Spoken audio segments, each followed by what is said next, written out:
सुप्रभात भैया बहनों, आज हम पढ़ेंगे रस को निरंतर आगे की ओर बढ़ाते हुए।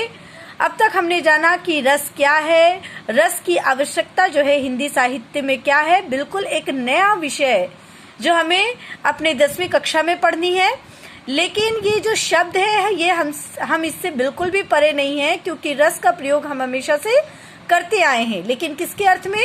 स्वाद के अर्थ में। आज हम इसको जानेंगे, लेकिन किसके अर्थ में? साहित्य के अर्थ में। मैंने आप लोगों को बहुत सारी बातें कल बताई थी, आज हम उसको आगे निरंतर की ओर बढ़ाते हुए इसको बताती हूँ कि भरत मुनि ने रस की परिभाषा क्या दी है। मैंने आपको बताया था कि रीति काल में भरत मुनि ने नाट्य सूत्र की रचना की, और नाट्य सूत्र में उन्होंने बताया कि विभाव अनुभाव व्यभिचारी संयोग दृश्य निष्पत्ति। विभाव अनुभाव व्यभिचारी भाव के संयोग से रस की निष्पत्ति होती है, यानी उत्पत्ति होती है। आज हम जानेंगे कि ये विभाव क्या है, ये अनुभाव क्या है, ये व्यभिचारी भाव क्या है, और कैसे इसमें रस की उत्पत्ति होती है। सबसे पहले जानिए कि ये अस्थाई भाव क्या है। मैंने आप लोगों को कल भी बताया था कि हमारे हृदय में 9 अस्थाई भाव जो है वो क्या रहते हैं? विद्यमान रहते हैं स्थायी रूप में। ठीक है, केवल वो संचारी भाव के कारण क्या होते हैं? समय समय पर ऊपर और नीचे जो है वो उठते और गिरते रहते हैं। कैसे उठते और गिरते रहते हैं?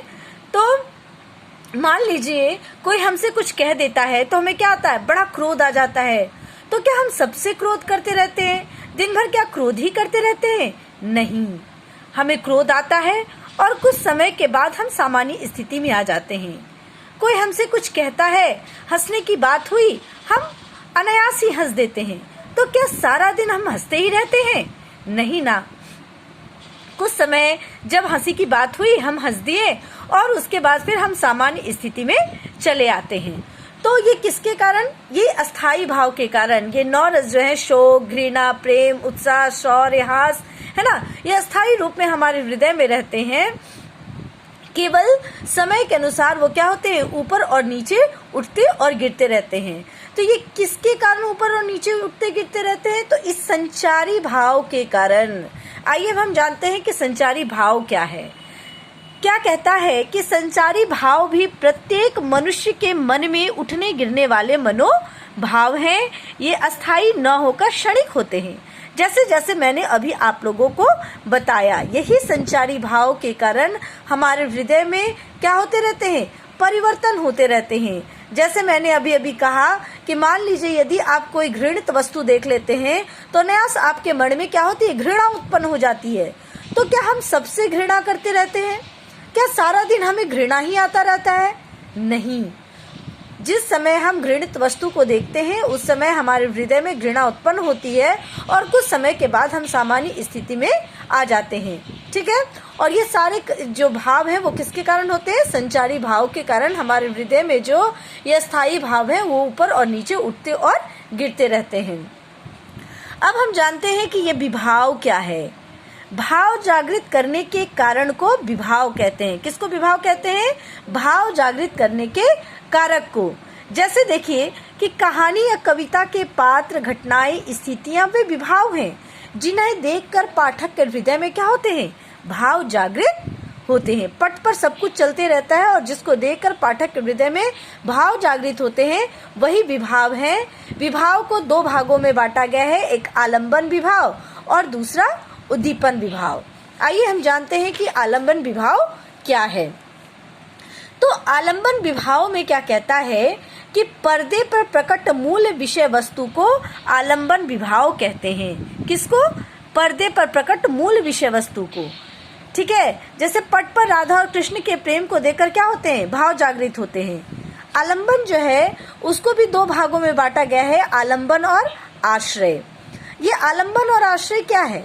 तो आलंबन वह है जिसे देखकर भाव जागृत होते हैं, और आश्रय वह है जिसके हृदय में आलंबन को देखकर भाव जागृत होते हैं। मैं एक उदाहरण के द्वारा आप लोगों को समझाती हूँ।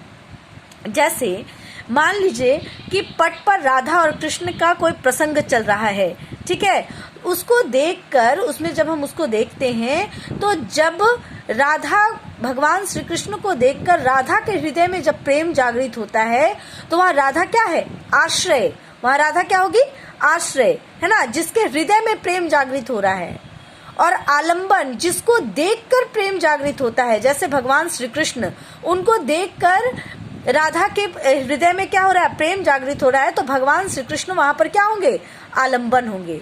हम दूसरा एक उदाहरण लेते हैं, जैसे राम को देखकर सीता के हृदय में प्रेम उत्पन्न होता है, तो राम जो है वो क्या है, आलंबन है, और सीता जो है वो क्या है, आश्रय है। ठीक है। अब देखिए उद्दीपन विभाव। उद्दीपन का मतलब ही होता है क्या, उद्दीप्त करना, उसको बढ़ाना।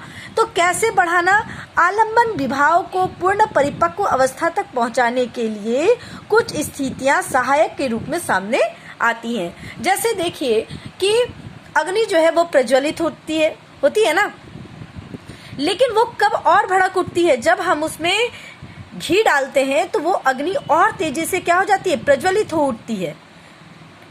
तो ये जो अग्नि, उसमें घी का जो गिरना है और अग्नि का क्या होना, उसको और उद्दीप्त कर देना, उसको और बढ़ाना, यही उद्दीपन का काम है। जैसे मान लीजिए राधा और कृष्ण के प्रेम में एकांत स्थान, मनोरम स्थल, नायिका का श्रृंगार, ये सब प्रेम भरी उक्तियां, ये सब क्या है, उद्दीपन उद्भाव है, प्रेम को और भी बढ़ाने वाला। अब मान लीजिए अगर हम इसको वीर रस में लेते हैं, तो हम वीर रस में क्या लेंगे, तो वीर रस में कब हमारा क्रोध बढ़ेगा, तब उद्दीप्त होगा जब हम अपने सामने दुश्मन को देखते हैं, दुश्मन को देखेंगे कि वो तलवार और भाला लेकर तैयार है, तो हमारा क्रोध जो है वो और भी क्या हो जाता है, भड़क उठता है, उद्दीप्त हो उठता है कि हम उसको आज क्या करेंगे, युद्ध में मार ही देंगे, हरा ही देंगे। ठीक है, उसी को हम क्या कहते हैं, उद्दीपन विभाव कहते हैं। ठीक है। अब जानते हैं हम अनुभाव क्या है।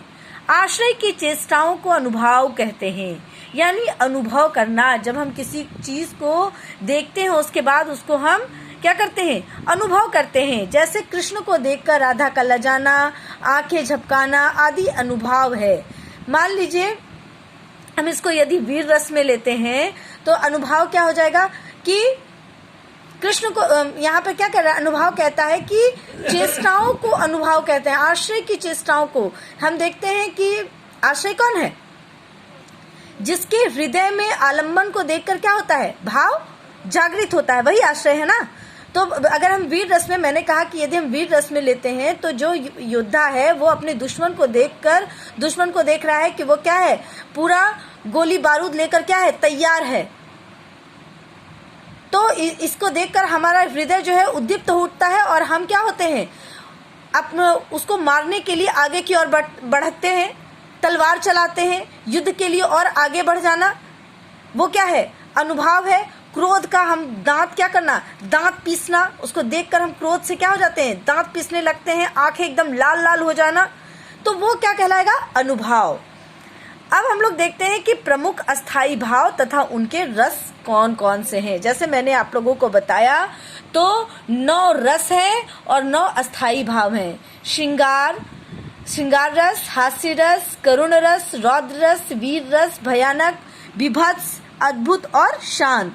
श्रृंगार रस का अस्थाई भाव है प्रेम, हास्य का हंसी, करुण का शोक या दुख, रौद्र का क्रोध, वीर का उत्साह, भयानक का भय, विभत्स का घृणा जिसको हम जुगुत्सा भी कहते हैं, अद्भुत का स्थायी भाव है विस्मय, शांत का निर्वेद। और इन 9 रस के अतिरिक्त जो है 2 अन्य रस हैं। कौन कौन सा, एक भक्ति रस और दूसरा वात्सल्य रस।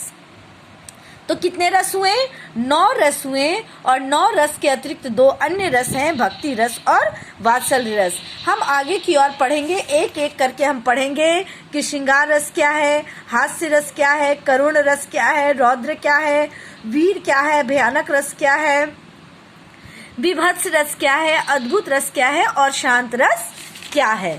ठीक है। और भक्ति रस में क्या होता है और वात्सल्य रस में क्या होता है, हम आगे की वीडियो में पढ़ेंगे। आज के लिए इतना ही, धन्यवाद। आपका गृह कार्य है कि रस से क्या तात्पर्य है, उदाहरण देकर समझाना है।